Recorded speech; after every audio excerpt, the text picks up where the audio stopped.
Bonjour à tous, bienvenue à notre église Elim. Je suis très heureux, soyez parmi nous ce matin. Vous qui êtes en présentiel, même si c'est les vacances, et vous qui êtes en ligne. Vraiment, Seigneur, gloire à notre Seigneur. Nous donnons toute la gloire, toute la louange à notre Seigneur encore ce matin. Et vraiment, avant de commencer par la louange, nous allons prier et mettre tous ces instants dans la main du Seigneur. Et nous allons prier pour nos besoins, pour nos frères et sœurs, pour ceux qui sont malades. Il y a pas mal de gens malades aussi en ce moment, avec quand il fait un peu chaud, un peu froid. Voilà. Donc, que la main du Seigneur touche chacun d'entre nous. Nous allons prier pour cette protection, parce que nous avons un Dieu qui répond à la prière de ses enfants. Alléluia. Merci Seigneur. Alléluia. Seigneur, nous te remettons tous ces instants entre tes mains. Nous te remettons nos vies entre tes mains encore ce matin. Que tu puisses nous diriger, Seigneur, nous conduire vers les voies que tu nous as dessinées. Merci, Seigneur, pour chacun de nous, Seigneur. Que nous soyons là, Seigneur, et que nos frères et sœurs qui sont en route, Seigneur, vraiment que tu puisses les bénir, les ramener à bon port, Seigneur. Parce que tu as quelque chose de spécial encore pour nous aujourd'hui, Seigneur. Vraiment, Seigneur, que tu bénis aussi ceux qui n'ont pas pu venir, qui te regardent à travers le message en ligne, Seigneur. Vraiment, Seigneur, que tu les combles aussi, que tu les fortifies, Seigneur, là dans leurs besoins. Que tu bénis tous mes frères et sœurs qui sont aussi, Seigneur. Que tu bénis le pays où nous résidons, Seigneur. Que toute la bénédiction, que toute la gloire te revienne à toi seul. Merci encore de continuer à nous fortifier, à nous guider, à nous diriger, Seigneur, encore ce matin. Merci. Merci au Dieu trois fois saint. Alléluia. Gloire à toi. Au nom de Seigneur Jésus-Christ. Amen. Amen. Je vais remettre le micro à notre sœur Cathy pour la louange. Alors, je vous invite tous à se lever ce matin. Nous voulons vraiment louer nos dieux en esprit et en vérité. Nous sommes dans la joie, dans la maison de Dieu.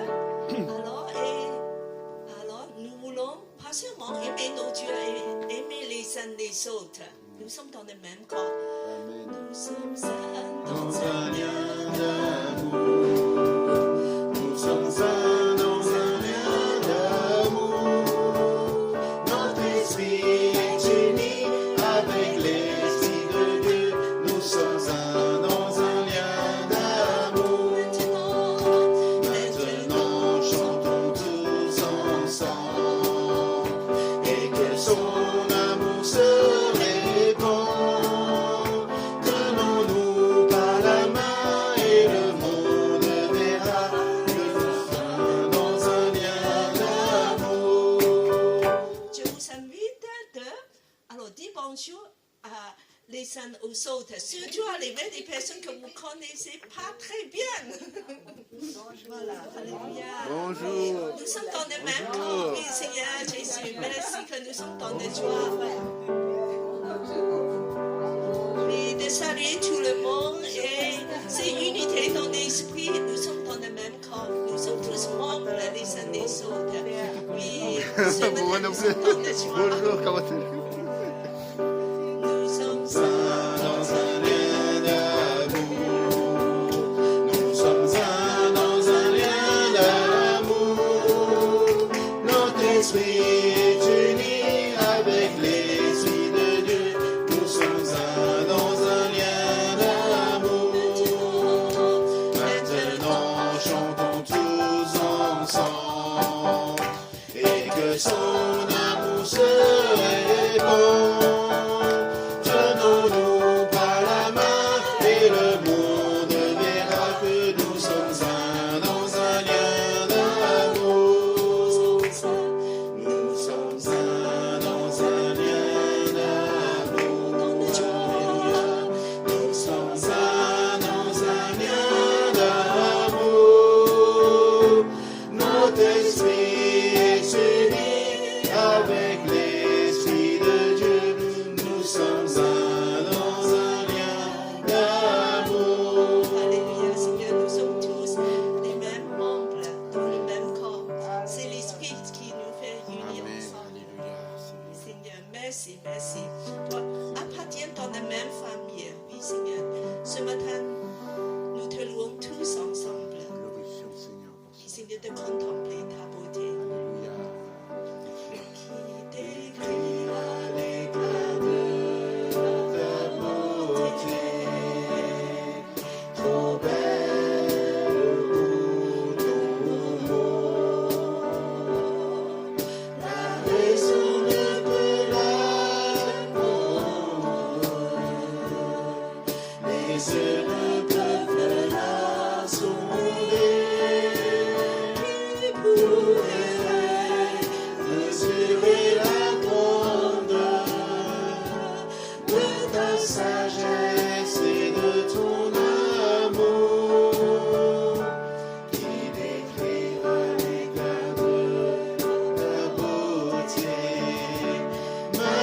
Je me tiendrai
devant toi de ta bonté,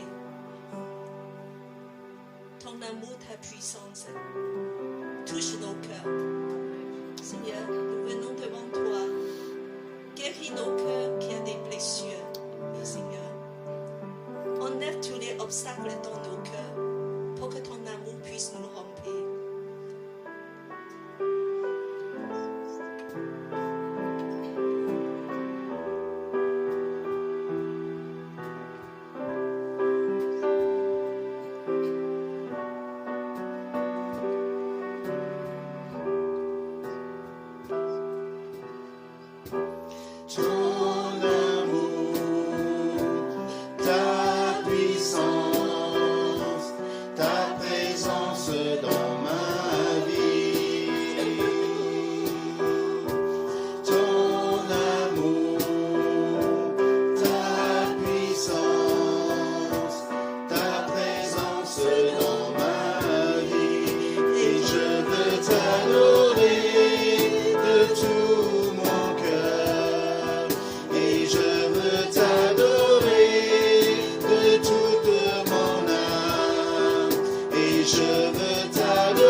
Inviter Nicolas pour conduire un chant.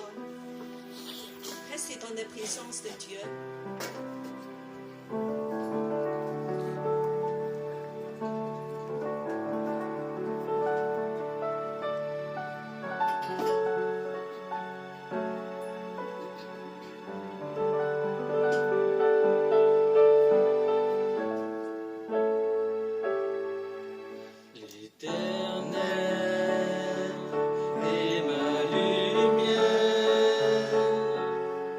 L'Éternel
continuer à adorer Dieu. C'est le moment des enfants. Nous continuons de dire que Dieu, nous voulons te donner toutes nos vies, tout ce qui est le plus précieux en nous, de te mettre en première place.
À notre égard. Nous voulons encore, Seigneur, t'apporter nos offrandes, nos dîmes en ce dimanche matin. Merci, Seigneur, parce que nous savons que tu vas permettre qu'on puisse contribuer à l'avancement de ton règne, Seigneur. Merci, Seigneur, pour toutes les bénédictions que tu accordes à ton Église, que tu accordes à tes enfants, Seigneur. Nous sommes vraiment reconnaissants, Seigneur, pour tant de bonté à notre égard. Reçois notre reconnaissance dans le nom précieux de Jésus. Amen. Amen. Nous sommes contents d'avoir des enfants avec nous ce matin. Et je voulais, alors vous pouvez s'asseoir, mais je invite les enfants de venir et je demande Saint-Dieu à prier pour nos enfants, pour que Dieu vraiment les bénisse. Emma et Lilian, viens. Les enfants, c'est des héritages de Dieu pour nous. Que Dieu rend le cœur vraiment disposé, obéissant et rempli de l'amour de Dieu. Nous allons prier pour ces enfants et étendez vos mains vers eux pour que vraiment le Seigneur les touche dès leur petite enfance. Dans la parole, il dit, Jésus a dit, venez à moi les petits enfants, parce que le royaume de Dieu leur appartient.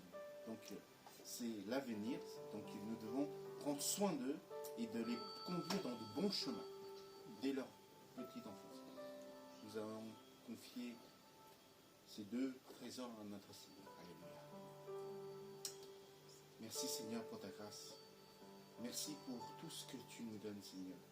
Seigneur, notre héritage, Seigneur, c'est toi qui nous le donnes, Seigneur. Vraiment, Seigneur, que tu puisses bénir ces enfants. Emma et Nilan, pardon, excuse-moi. Et vraiment, Seigneur, nous te le confions.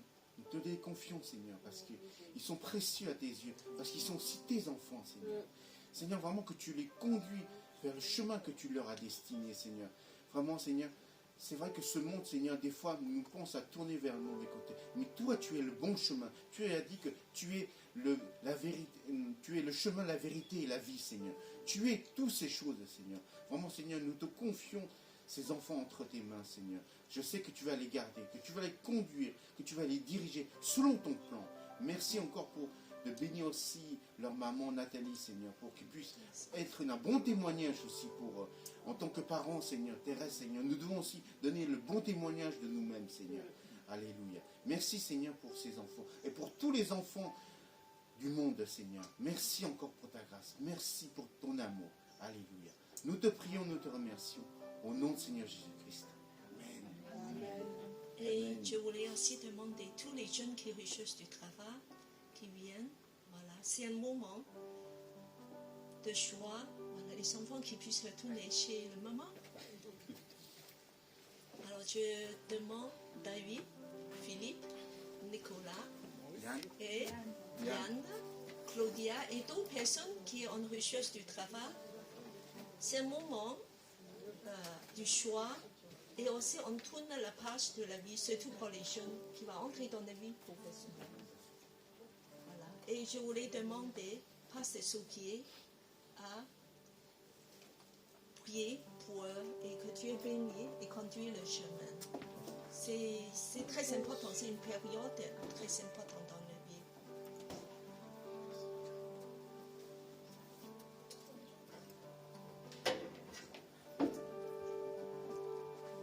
Seigneur Jésus, nous voulons confier ces jeunes devant toi, dans tes mains tout-puissantes.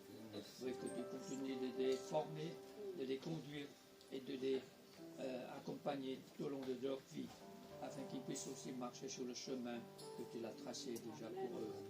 Et Seigneur, dit que tu sois toujours le roi des rois, le Seigneur des seigneurs.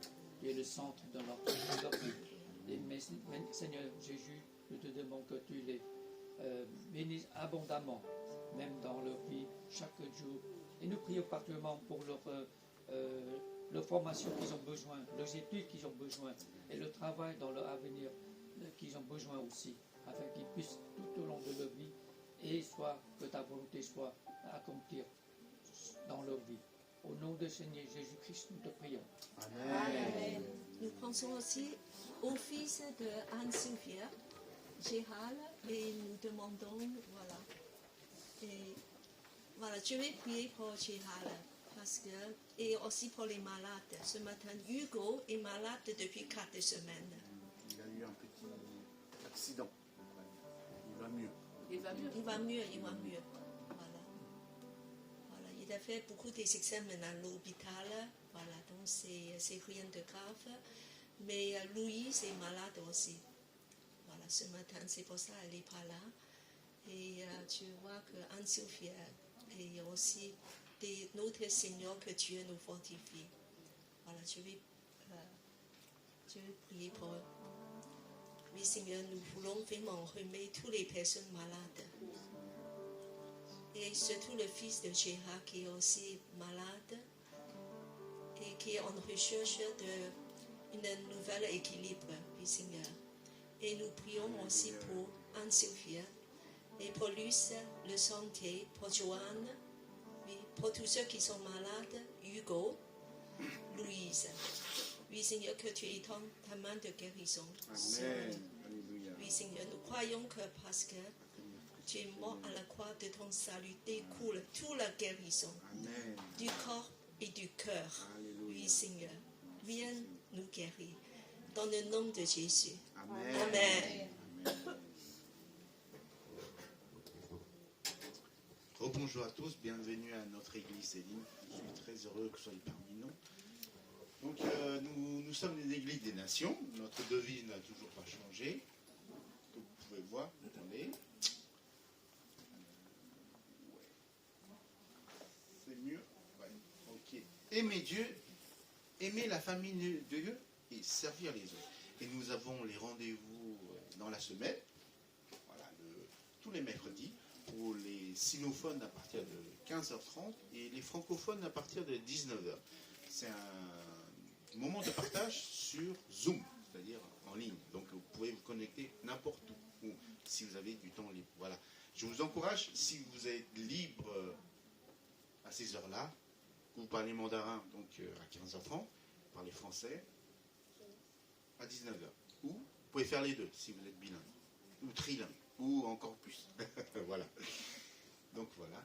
Et je vais passer la parole à notre prédicateur du jour, notre pasteur Souquier, pour le message que Dieu lui a mis dans son esprit et pour chacun d'entre vous. Amen. Alléluia. J'invite le pasteur Soki.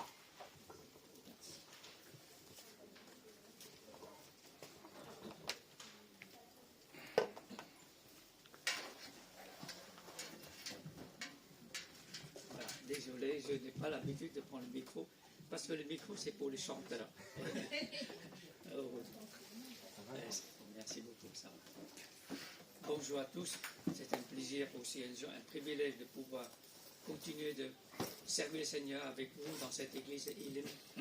Je sais qu'il y a beaucoup de changements dans cette église, mais nous avons l'espoir, nous avons gardé la foi que le Seigneur va nous diriger au fur et à mesure, et parce qu'il aime l'église, il vous aime tous, et souvent, dans la prière, nous prions, nous pensons bien à vous, et nous demandons au Seigneur que vous accordez ou bien vous donnez des nouvelles âmes, des gens qui seront prêts à accepter le Seigneur.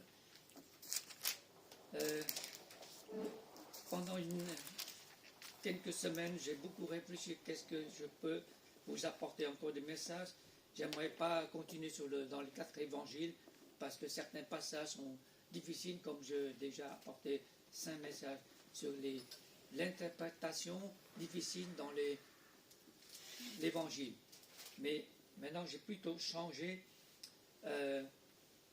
dans l'Ancien Testament. Mais qu'est-ce qu'il faut apporter dans l'Ancien Testament? Parce que chaque livre est aussi difficile à lire.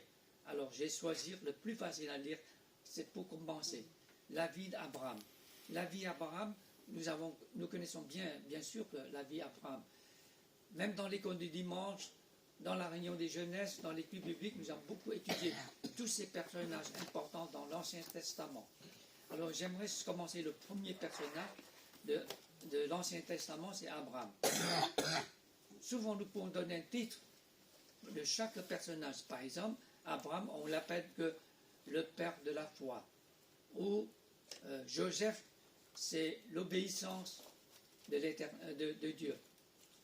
Jacob, c'est l'héritage de Dieu, etc., etc. Et Job, c'est la personne qui connaît bien la souffrance. Chaque personnage, il y a quelque chose de spécial, quelque chose unique. Mais Abraham est plus que quelque chose d'unique. Alors, la seule difficulté dans la vie d'Abraham, parce qu'il y a 12 chapitres dans les livres de Genèse qui parlent de la vie d'Abraham. J'aimerais vous proposer quelques principes pour lire la vie d'Abraham. Mais avant tout, n'oubliez pas de le lire chapitre par chapitre. Il est assez long, mais c'est très intéressant et aussi très important. Avant de commencer, j'aimerais que nous pouvons prier ensemble encore une fois pour que le Seigneur nous guide dans cette méditation. Père Céleste, nous voulons te remercier parce que tu nous as sauvés, tu nous as aimés et tu continues de construire notre vie et former notre vie spirituelle pour que nous puissions devenir un instrument, un disciple selon ton désir. Nous te demandons, Seigneur, ce matin que tu nous aides de pouvoir comprendre à travers la vie d'Abraham, quel est ton plan dans notre vie, quel est ton désir pour nous et quel est ton commandement pour nous, pour que nous puissions marcher avec toi et pour te glorifier. Au nom du Seigneur Jésus-Christ, nous te prions. Amen. Amen. Dans la vie d'Abraham, il y a beaucoup de lectures à faire. Mais comme le temps qui nous manque, on va commencer au moins 3 versets ensemble. Tout le reste, j'aimerais que vous le lirez à la maison, ou bien, si vous aimeriez d'être volontaire, lisez ensemble aussi tous, parce que il faut dire que je me confesse, quand je parle de la vie d'Abraham, ça me prend 3 mois, parce qu'en tout, il y a 12 messages. Mais je ne peux pas vous donner 12 messages pendant 3 mois. Peut-être vous allez dire que ce n'est pas possible, on va manger le même plat pendant 3 mois. Et je vais changer un peu d'autres cuisines, je ne sais pas, vietnamien ou cantonais ou buncho ou japonais, peu importe. Mais ça m'a pris 3 mois pour prêcher sur la vie d'Abraham. parce que chapitre par chapitre, il y a beaucoup de détails à étudier, à méditer ensemble, et c'est très riche, c'est très important. Je ne sais pas si vous avez cette passion, mais au moins c'était un grand défi quand j'ai apporté ce message il y a bien longtemps. Et évidemment, quand j'ai prêché la vie d'Abraham, c'était tout en chinois. Maintenant, il faut tout changer en français. C'est un défi aussi pour moi, parce qu'il y a beaucoup de noms des villes importantes.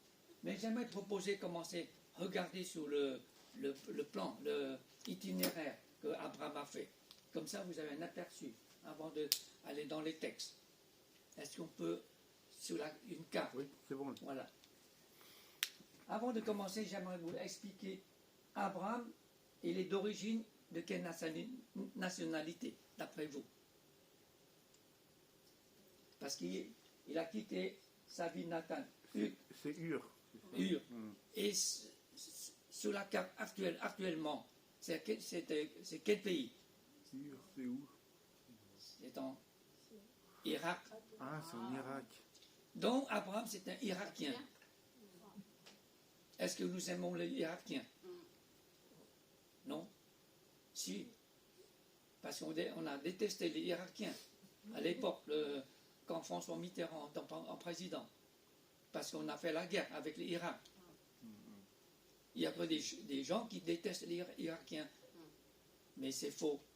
Il y a des gens mauvais, des gens méchants. Partout. Et Abraham, c'est un Irakien. Et il a quitté ce pays parce que Dieu les appelle. Alors, donc, il a fait tout le chemin vers le haut parce que Dieu. Ensuite, il redescend au fur et à mesure jusqu'à Égypte. La première fois, il est à l'étranger, en Égypte.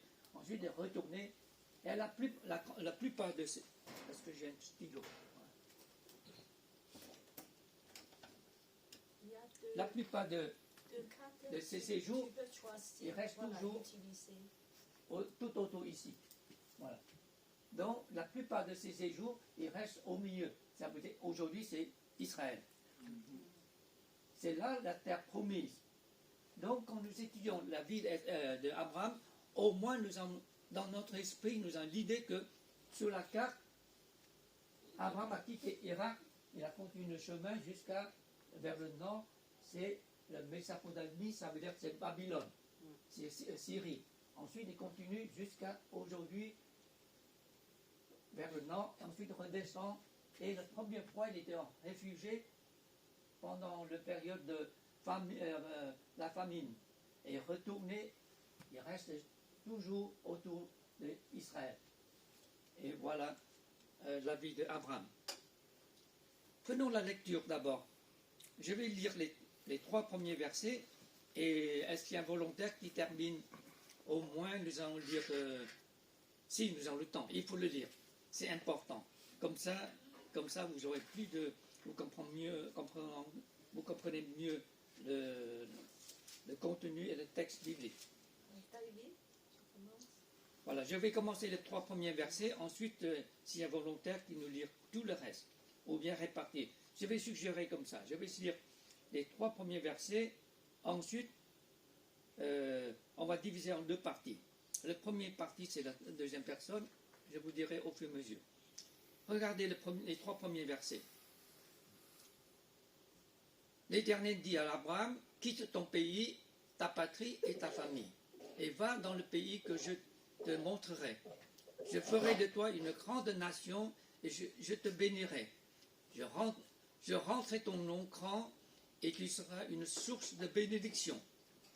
Je bénirai ceux qui te béniront, je maudirai ceux qui te maudiront, et toutes les familles de la terre seront bénies en toi. Verset 4. Abraham partit conformément à la parole de l'Éternel, et l'autre partit avec lui. Abraham était âgé de 75 ans lorsqu'il quitta Charan. Il prit sa femme Sarah et Lot, le fils de son frère, et prit aussi tous les biens et les serviteurs dont il était devenu propriétaire à Charan. Et ils partirent pour se rendre dans le pays de Canaan où ils arrivèrent. Abraham traversa le pays jusqu'à un endroit appelé Sichem, jusqu'au même de Morée. Et les Cananéens occupaient alors le pays. L'Éternel apparut à Abraham et dit, c'est à ta descendance que je donnerai ce pays. Abraham construisit là un autel en l'honneur de l'Éternel qui lui était apparu. Jusqu'à verset 9. Il partit de là vers la région montagneuse qui se trouvait à l'est de Bethléem. Et il dressa ses tentes. Bethel. Bethel était à l'ouest et Haï à l'est. Là, il construisit un autel en honneur de l'Éternel et fit appel au nom de l'Éternel. Voilà. Deuxième volontaire, de verset 10 jusqu'à la fin. Il y a 9 d'abord. 9. En direction de Négev, il y eut une famine dans le pays et Abraham descendit en Égypte pour y séjourner, car la famine pesait lourdement sur le pays. Comme il était sur le point d'entrer en Égypte, il dit à sa femme Sarai, écoute-moi, je sais que tu es une belle femme. Quand les Égyptiens te verront, ils diront, c'est sa femme et ils me tueront. Tandis que toi, ils te laisseront en vie. Présente-toi donc comme ma sœur, afin que je sois bien traité à cause de toi, et que je reste en vie grâce à toi. Lorsque Abraham fut arrivé en Égypte, les Égyptiens virent que la femme était très belle. Les intendants du Pharaon la virent et la vantèrent au Pharaon, si bien que la femme fut emmenée chez le Pharaon. Il traita bien Abraham à cause d'elle, et Abraham reçut des brebis, des bœufs, des ânes, des serviteurs, des servantes, des ânesses et des chameaux. Cependant, l'Éternel frappa le Pharaon et sa famille de grands fléaux à cause de Sarai, la femme d'Abraham. Alors le Pharaon appela Abraham et dit, qu'est-ce que tu m'as fait? Pourquoi ne m'as-tu pas informé que c'est ta femme? Pourquoi as-tu prétendu que c'était ta sœur? De ce fait, je l'ai prise pour femme. Voici maintenant ta femme, prends-la et va-t'en. Et le Pharaon donna l'ordre à ses gens de le renvoyer, lui et sa femme, avec tout ce qui lui appartenait. Merci. Voilà, il est important aussi quand nous voulons étudier la vie d'Abraham, il faut le lire que tous les versets bibliques, chapitre par chapitre. Et en tout, il y a 12 chapitres qui parlent de la vie d'Abraham. En fait, la vie d'Abraham commence il est aussi important dans une grande partie de la Genèse. Et ça commence au chapitre 11, vers la fin du chapitre 11, jusqu'à chapitre 25, à la fin qui inclut sa mort. Nous ne savons pas beaucoup de choses sur sa naissance, mais au moins nous savons que le nom de son père, et il a, c'est-à-dire son père, il a 3 frères, et il y a un qui est décédé, et celui qui est décédé, il a un fils qui s'appelle Lot, dont Abraham, par tradition, je ne sais pas, ou bien par la relation familiale, quand il a reçu l'appel de Dieu, il a quitté son pays, il a pris Lot avec lui, il ne veut pas l'autre reste comme orphelin. C'est la seule chose que nous savons, qu'Abraham est parti avec sa femme, il a pris Lot, son neveu. Et voilà, l'histoire commence cela. Mais ce qui est intéressant, que tout au long de sa vie, il y a beaucoup de choses à étudier, et comment on arrive à comprendre tout cela. Alors j'ai beaucoup étudié, finalement, voilà, je l'ai recoupé dans 6 versets, 6 verbes. Alors j'ai essayé d'utiliser avec un P, si vous voulez essayer de retenir, parce que quand j'ai commencé la lecture jusqu'au verset 4, ça me donne l'esprit, le verbe partir.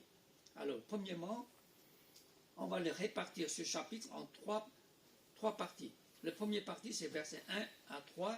Abraham reçut son appel. Et le verset 4 commençait à le verbe partir. Je vous propose de retenir ces 6 points pour que vous puissiez apprendre ou bien étudier la vie d'Abraham.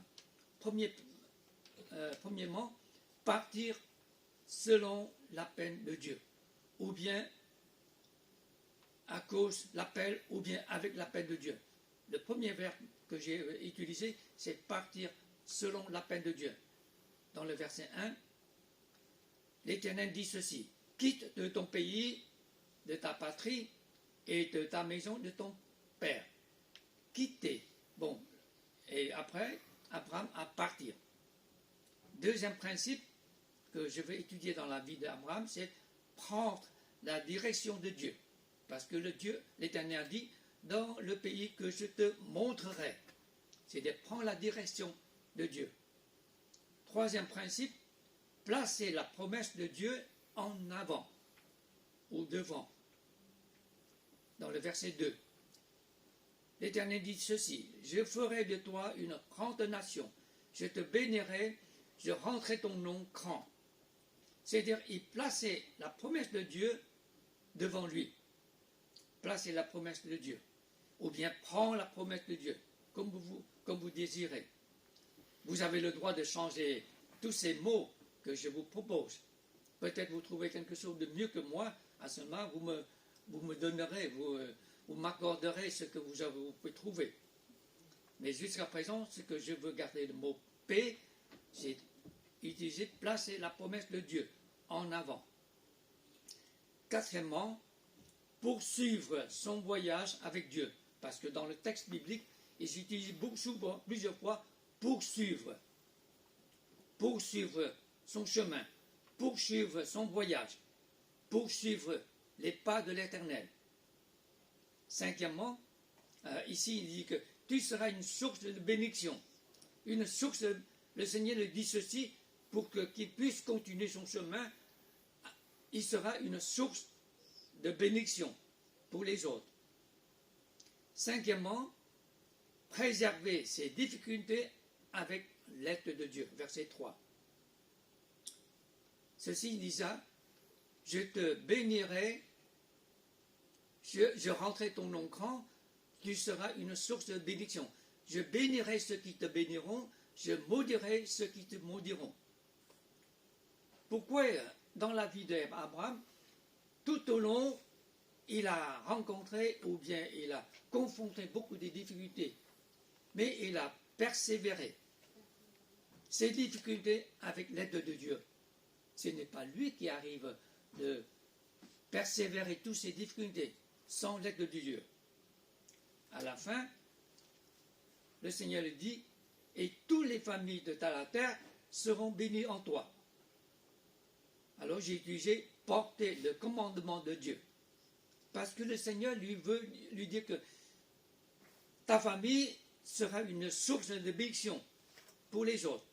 C'est un commandement que Dieu lui donnait, comme le Seigneur Jésus dans l'évangile de Matthieu, le dernier chapitre 28, le Seigneur Jésus a envoyé ses disciples, a dit: allez prêcher l'évangile et faites bâtir les gens au nom du Père, du Fils et du Saint-Esprit. C'est un commandement de Dieu que lui a donné ses disciples jusqu'à la fin du monde. Et ici, l'Éternel a donné un commandement à Abraham pour qu'il sera une bénédiction pour les autres. Et toute la famille d'Abraham seront une source de bénédiction sur la terre. Donc avec ces 3 versets, j'arrive à trouver ces 6 principes que je vous propose d'utiliser ces principes-là et lire toute la vie de l'Abraham. Et vous verrez, si vous gardez ces 6 principes, vous arrivez facilement à comprendre pourquoi Abraham arrivait jusqu'à la fin de sa vie dans la volonté de Dieu. Il n'est pas facile parfois d'obéir le commandement, obéir à la volonté de Dieu ou garder les promesses de Dieu. On peut commencer la vie avec le Seigneur, mais après tant d'années, à cause des difficultés, à cause de la situation familiale, à cause du changement de notre vie, notre style, même à cause du changement de la culture, nous pouvons perdre notre foi. Même nous pouvons abandonner le Seigneur. Ou bien, d'une façon plus optimiste, plus négative, et nous pouvons mettre le Seigneur à côté. En attendant, Seigneur, tu restes là, tu te reposes. Moi, je vais prendre mon chemin, je vais continuer un petit parcours. Et quand j'aurai le problème, je reviendrai te chercher. Moi, j'ai rencontré beaucoup de chrétiens comme ça. Ils venaient à l'église, ils demandent le baptême, il est très engagé. Après, il a trouvé un compagnon, ou elle a trouvé une mari. Après, ils sont mariés. Mais c'est bien d'avoir commencé, d'avoir une famille. Et ensuite, il a dit, ah bon, maintenant je suis occupé. Parce que les gamins, les bébés, les gamins nous rendent fous, nous a fait fatiguer. Et je n'ai pas le temps de revenir à l'église.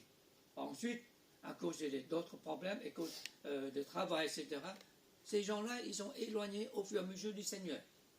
Et ils ne reviennent plus à l'église.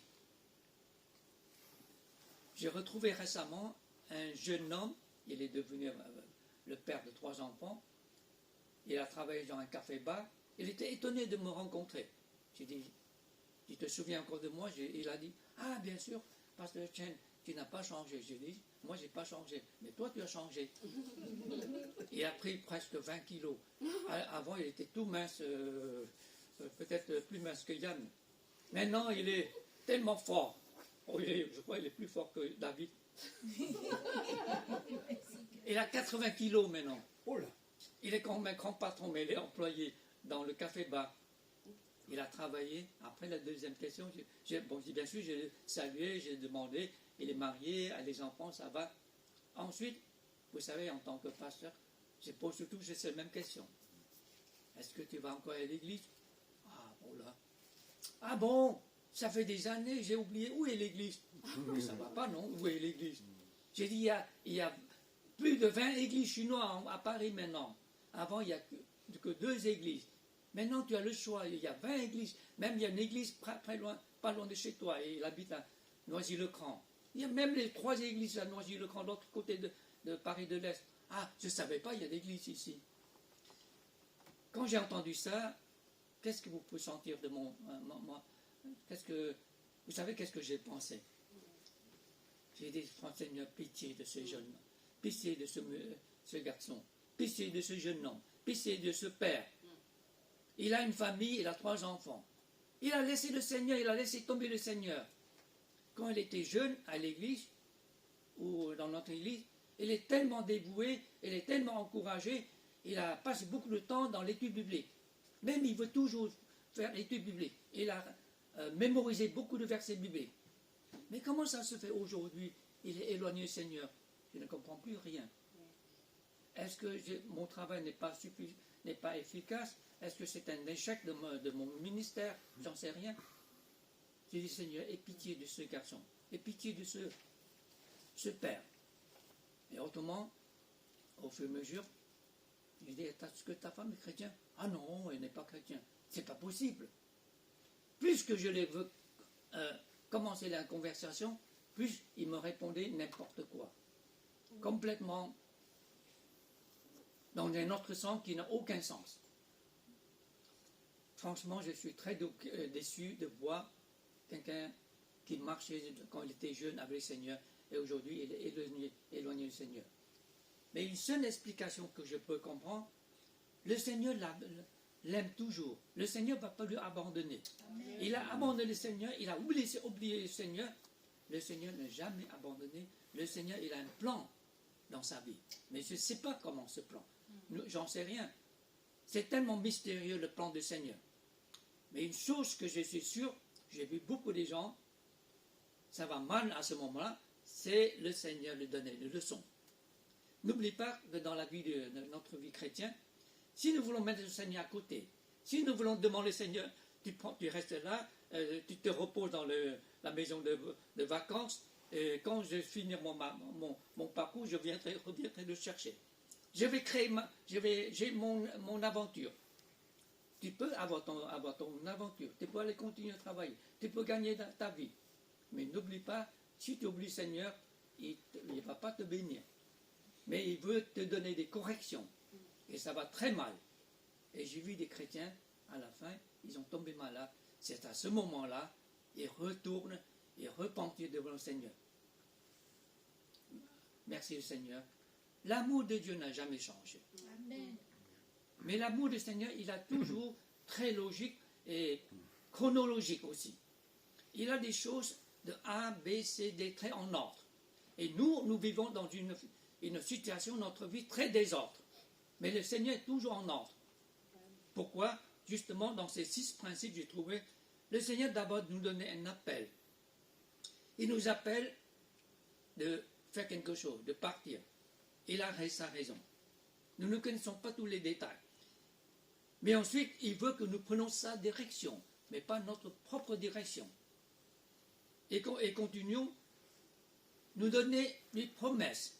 Il n'a pas simplement nous donné un ordre, de nous montrer le chemin, mais il nous a donné ses promesses. Pas simplement une promesse, mais ses promesses. Vous verrez, si vous prenez ces principes, étudiez tout au long de la vie d'Abraham, la promesse de Dieu, 1 fois, 2 fois, 3 fois, il continue de donner des promesses jusqu'à ce jour. Il donna ses promesses à ceux qui le veulent suivre. Malgré que nous ne sommes pas des Irakiens, le monde entier, tous ceux qui veulent accepter Jésus-Christ comme le sauveur personnel, nous sommes devenus l'enfant de Dieu. Nous sommes devenus les enfants d'Israël, les enfants d'Abraham. Et le Seigneur nous bénit abondamment. Le Seigneur nous donnait des promesses. Ensuite, il veut que nous poursuivons notre chemin ou notre voyage avec lui. Pas tout seul. Continuons de voyager, continuons notre parcours avec lui. Et il veut que nous gardons la foi, même dans le moment difficile, préserver nos difficultés avec son aide. Ce n'est pas votre propre effort que vous pourrez résoudre vos problèmes. Vous n'arrivez jamais. Vous pouvez faire 1 fois, 2 fois, mais plus que vous essayez de faire vos efforts, vous avez encore plus des choses compliquées. Mais parce que vous avez oublié le Seigneur, vous avez laissé, vous ne pouvez pas compter sur le miracle de Dieu, la puissance de Dieu. Il faut préserver nos difficultés avec l'aide de Dieu. Ensuite, n'oublions pas que le Seigneur nous donnait un commandement. Il a un but dans notre vie. C'est pourquoi tous ces 6 principes-là que j'ai trouvés dans la vie d'Abraham, on peut l'appliquer exactement dans notre vie chrétienne. Et j'ai vu beaucoup de gens qui sont bénis par le Seigneur, s'ils gardaient tous ces commandements de Dieu, s'ils partaient son voyage selon l'appel de Dieu. Par contre, j'ai vu des gens qui voulaient partir en voyage ou bien faire des missionnaires. Et il dit que j'ai reçu un appel de Dieu. Je veux quitter l'église, je veux quitter mon pays, aller loin pour apporter l'évangile. Ah, ça c'est bien, parce qu'il a reçu un appel de Dieu. Quand nous parlons de l'appel de Dieu, nous pensons toujours que le Seigneur vous donne un appel pour aller être missionnaire, pour aller faire des voyages. Je ne sais pas si je vous ai dit ceci, quand j'étais à l'école biblique, la plupart des étudiants de l'école biblique, on a tous un rêve. Un jour, le professeur nous a demandé, qu'est-ce que vous aimeriez faire après vos études de théologie? Bien sûr, tout le monde réfléchit. Il y a 3 professions, ou bien 3 responsabilités. La plupart disent, nous voulons être missionnaires. Pourquoi? Parce qu'on peut voyager, on peut prendre l'avion, presque tous les mois. C'est pas mal ça. Surtout l'Amérique du Nord. Vous savez, en Amérique du Nord, les Américains ils prennent l'avion comme ils prennent l'autobus. 30-40 $. Toujours voyager en avion. Parce que le train ne marche pas. Le train, il marche trop long. Le bus, c'est trop compliqué. Tout le monde aime voyager en avion. Et la deuxième catégorie des étudiants, il a dit, moi je veux être professeur de l'étude biblique, l'école biblique. Parce que quand j'ai donné les études, quand j'ai donné des devoirs, tous les étudiants sont obéissants. Il doit travailler, il doit étudier. Et ensuite, le professeur demandait, Et qui veut être pasteur? Personne. Parce qu'on ne veut pas être pasteur. Parce que c'est trop dur. C'est un métier qui est trop dur et mal payé.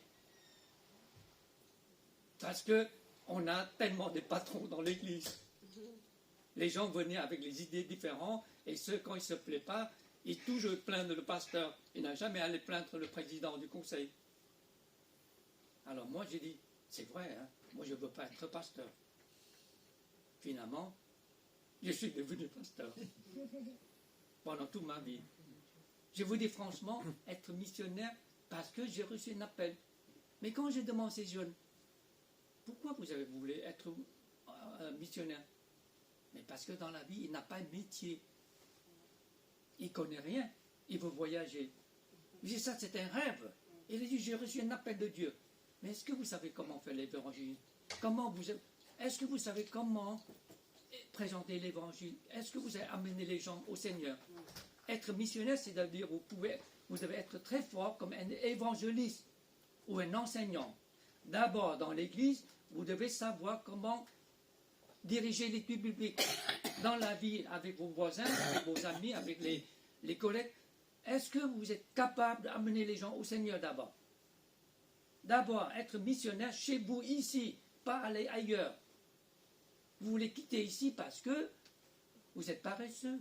Vous n'avez pas un métier dans la vie. Et j'ai vu beaucoup de jeunes comme ça, je les décourageais. Je les dis non, tu as fait un mauvais choix là. Tu ne connais rien, tu ne sais même pas bricoler, tu ne sais même pas faire le ménage. Alors, je ne sais pas, tu sais faire la cuisine ou non. Tu veux voyager, mais qu'est-ce que tu vas faire? Et n'oublie pas, à la fin, c'est ta famille qui te paye. Ce n'est pas l'église qui te paye. Il faut que tu cherches les soutiens.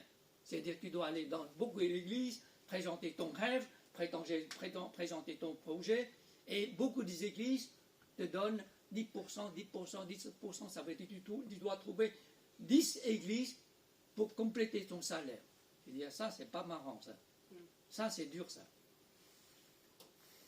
Et j'ai dit ces gens-là, ces jeunes, j'ai dit, d'abord, missionnaire à la maison, missionnaire dans ton quartier, missionnaire dans ton pays. Il ne faut pas rêver que le Dieu m'a donné un appel, je dois partir. Et deuxièmement, les gens, ils veulent être professeurs dans l'école biblique. Mais est-ce que tu sais, l'école biblique, ils veulent des diplômes de quoi? Au moins un master, si c'est possible, tu es docteur. Pour faire les études doctorat, il faut encore 3 ans. Nous avons fait 4 ans. Ensuite, pour avoir un diplôme de doctorat, il faut encore 3 ans. Ça fait en tout 7 années. Et à la fin, docteur de théologie, combien tu gagnes? Franchement, combien tu gagnes? Il faut mieux être docteur de médecine, docteur de professeur à l'étude d'université. Tu gagnes au moins 4 ou 5 000 euros. Mais docteur de théologie, l'école biblique, tu sais, il faut que tu cherches encore des soutiens financiers. On te paye maximum un SMIC de 1400. Et pourquoi tu dois passer encore 3 ans d'avoir un doctorat? Parce que c'est l'école théologie exige que les professeurs aient suffisamment de connaissances de devenir professeurs de théologie. Voilà, ça c'est dur. Hein. Moi je n'ai pas cette capacité. Je ne suis pas très fort dans l'université, dans les études. Alors, moi je n'ai pas le choix. Il faut que je choisisse le 3e métier, là. Le plus facile. Dieu a dans sa vie, dans notre vie, il a toujours un plan pour nous, que ce soit être missionnaire ou enseignant ou être berger de l'église, mais il a un plan dans chacun de notre vie. Nous sommes pas, le Seigneur il n'a jamais nous appelé de nous donner tout notre temps pour le servir, mais au moins il nous demande de comprendre son appel. Son appel pour nous, c'est d'être évangéliste, être un témoin de Jésus-Christ, être un témoin de l'évangile. Le Seigneur veut que nous suivons sa direction dans notre vie. Le Seigneur veut que nous tenons ses promesses. Il a promis, ils nous garderont, ils nous protégeront, ils nous béniront si nous l'aimons le Seigneur. Il veut que nous poursuivons notre voyage, toujours avec lui, tout au long de notre vie. Il veut que nous gardons la foi dans le moment difficile, demander son aide, demander sa miséricorde, et c'est lui qui gérera toutes nos difficultés. Et il nous demande aussi de porter l'évangile, ce commandement, jusqu'à la fin du monde. Ça, c'est les 3 premiers versets que j'ai trouvés dans ce chapitre 12. Ensuite, la deuxième partie, de versets 4 à 9, nous voyons Abraham arriver à Canaan. Canaan, c'est là que le Seigneur a promis aujourd'hui le peuple Israël. Le Seigneur apparut à Abraham, il dit, je te donnerai ce pays à ta prospérité. Alors là, c'est facile à comprendre. Ça, c'est quelque chose d'extraordinaire. On peut très réjouir. Le Seigneur te donnera ce pays. Imaginons que vous arrivez à Paris, vous êtes dans le quartier, je ne sais pas, dans le quartier du 13e, vous êtes dans cet immeuble, le Seigneur il a dit, je te donnerai cet immeuble à ta prospérité. Alors là, c'est formidable. Si cet immeuble, il y a 10 étages, tu es propriétaire de 10 étages. À l'époque, les gens, ils voyageaient dans chaque endroit. Quand ils arrivent à cet endroit-là, il suffit qu'ils commençaient de tresser leur tente, monter leur tente, et s'ils arrivent à creuser, d'avoir l'eau, faire une puits, et ça, c'est chez lui. Dans le temps, c'est comme ça. Et comme Christophe Colomb, il a découvert l'Amérique, pourquoi? Parce qu'il est arrivé là, il a trouvé un endroit que son navire peut s'arrêter, son équipage peut aller sur la terre. Et là, appartient à Christophe Colomb. C'était comme ça. Et le Seigneur a dit, exactement comme Abraham, tu continueras ton chemin, tu parcourras où tu seras là, je te donnerai cet endroit comme ta prospérité. Vous verrez, vous continuez dans les chapitres plus tard, il y a des mots, des versets très clairs que ce soit du vers à droite ou à gauche, si tu restes toujours sur le chemin de Dieu, qu'il a tracé pour toi, il t'appartient toujours ce morceau de terre. Et ça, la prochaine fois, je vous expliquerai. Et ensuite, dans verset, il continue ce voyage-là, il arrive à 2 endroits. À chaque endroit, une chose qu'il a fait, très intéressant et très important. Est-ce que vous voyez qu'est-ce que c'est cette chose importante?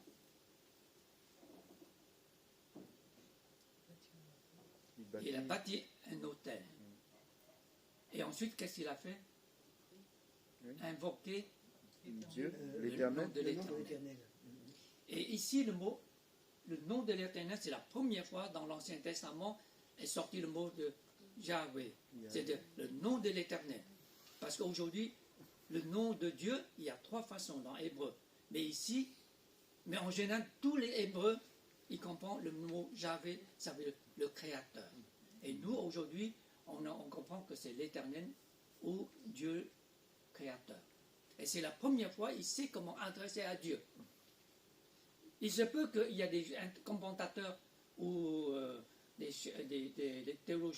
professeurs de théologie, il a dit que Abraham, peut-être, il n'était pas converti encore, il n'était pas chrétien quand il a quitté son pays. Peu importe. Dieu déjà choisi Abraham comme une source de bénédiction pour les nations. Et Dieu a transformé sa vie et Dieu l'a conduit tout au long de sa vie. Et aujourd'hui, il arrive à cet endroit, le premier endroit, il a construit l'autel. Est-ce qu'il a fait le louange? On ne sait pas. Mais au moins, la Bible veut nous préciser, veut nous faire comprendre que la deuxième fois, il a construit l'autel, sûrement il a fait la louange, mais il a invoqué, ça veut dire qu'il commence à comprendre, pas simplement construire l'autel, mais il commence à prier. Pourquoi il priait? Invoquer. Ça veut dire qu'il commence de savoir, de chercher Dieu, de connaître Dieu, d'avoir une relation avec le Seigneur. Ça, c'est important.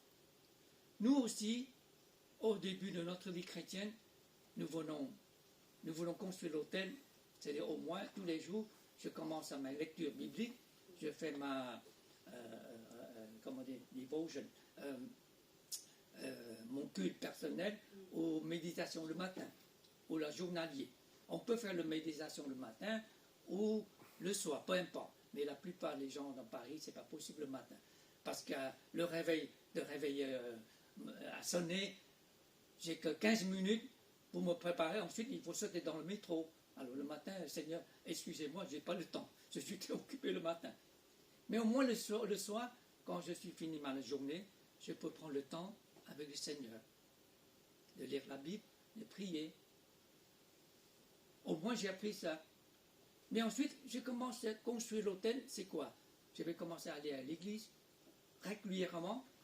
Chaque dimanche, je ne veux pas manquer l'église. Et c'est là que je peux louer le Seigneur, adorer le Seigneur avec les frères et sœurs. Et dans la maison du Seigneur, je peux servir le Seigneur. Donc j'ai dressé l'autel, j'ai commencé à invoquer le nom de l'Éternel. Et Abraham, est-ce qu'il a fait avec sa femme, avec son neveu Lot, avec ses serviteurs ou non? Nous ne savons pas. Mais au moins lui-même, il a invoqué le nom de l'Éternel. Mais d'après la culture hébreu, j'ai demandé à un pasteur, il était d'origine juif, il s'appelle André Boulagnon.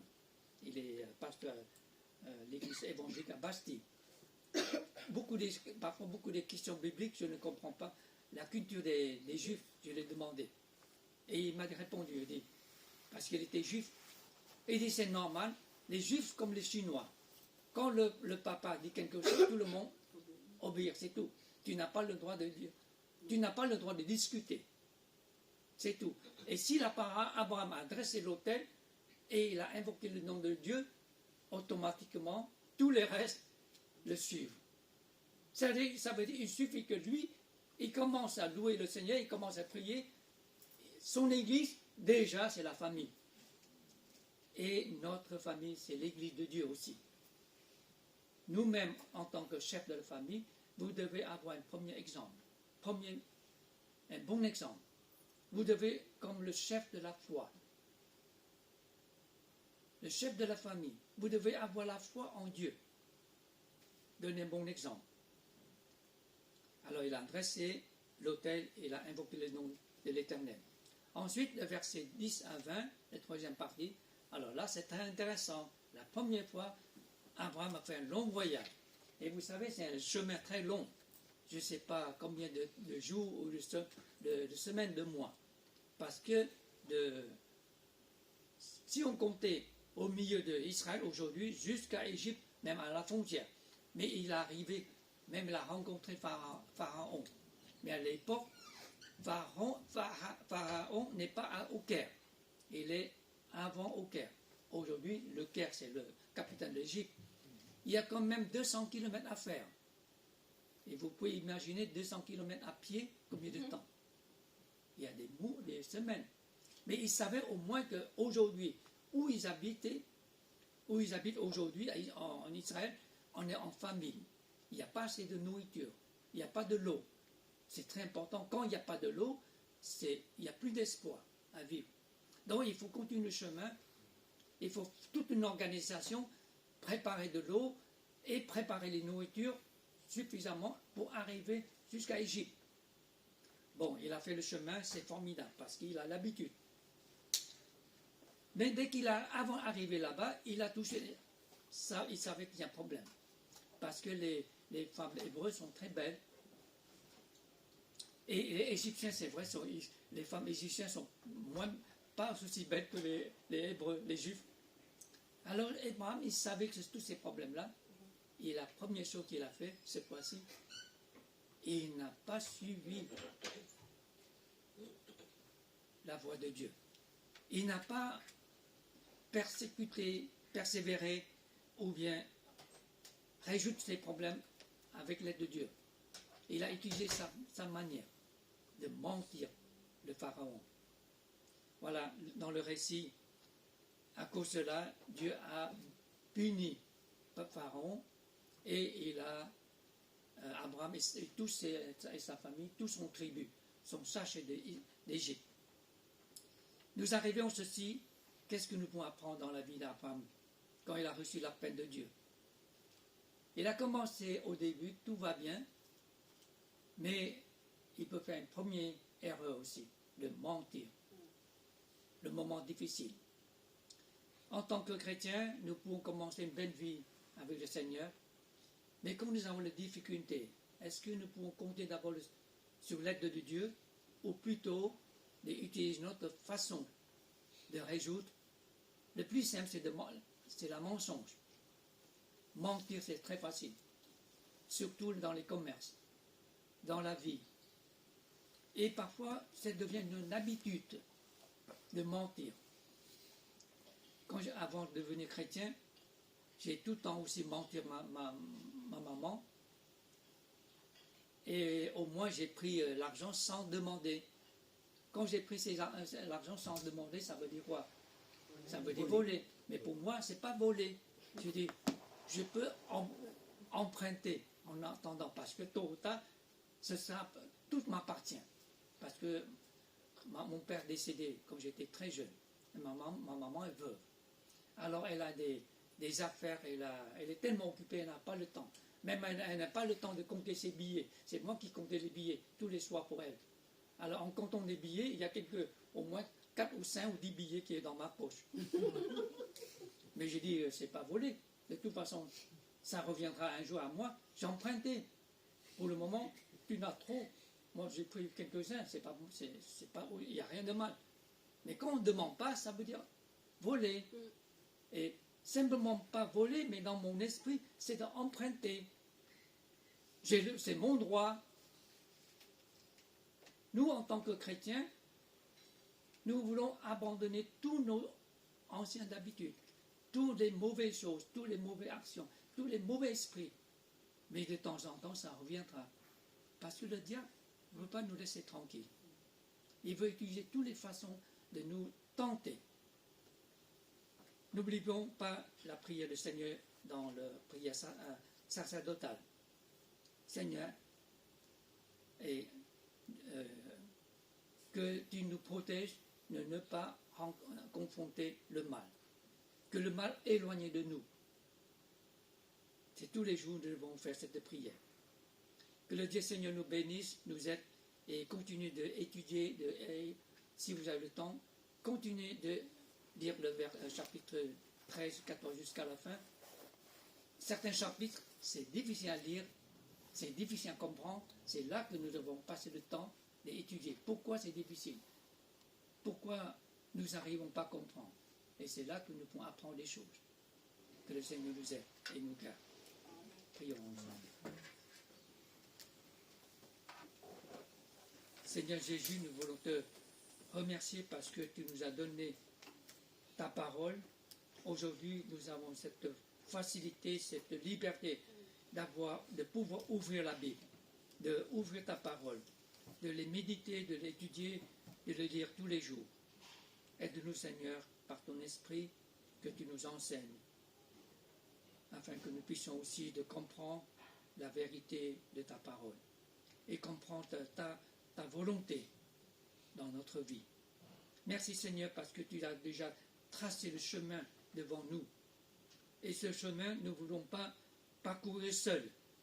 Nous voulons que, Seigneur, te laisser nous diriger. Et nous voulons, Seigneur, comme Abraham, de prendre ta direction, de te suivre, de parcourir notre voyage, notre chemin, avec ton aide, avec ta promesse, avec ton accompagnement. Et merci, Seigneur, pour le commandement que tu nous as donné. Allez prêcher l'évangile à tous nos voisins, à tous nos amis, dans notre entourage. Aide-nous, Seigneur. Faites-nous des disciples, des évangélistes, des gens qui savaient comment partager l'évangile à travers notre vie quotidienne. Et bénis aussi notre famille, que ceux qui ne sont pas encore chrétiens. Nous voulons continuer de prier pour eux. Seigneur, nous sommes persuadés, nous ne voulons pas perdre notre foi, que tôt ou tard un jour, Seigneur, tu feras des choses merveilleuses, des miracles dans leur vie. Que notre famille, tous, devenir tes enfants, devenir des hommes, des femmes sauvés. Amen. Au nom du Seigneur Jésus-Christ, nous te prions. Amen. Amen.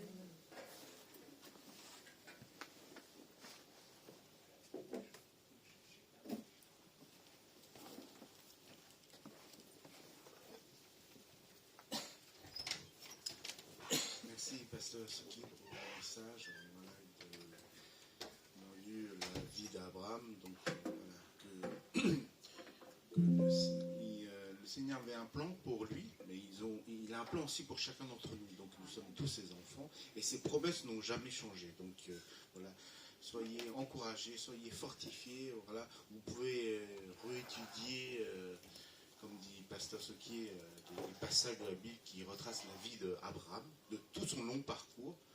Donc la promesse que Dieu lui a fait. Donc le culte se termine pour ceux qui sont en ligne, mais ceux qui sont voilà, on aura une petite message et des témoignages. Voilà, et merci à tous, bon dimanche à tous et soyez bénis. À dimanche prochain.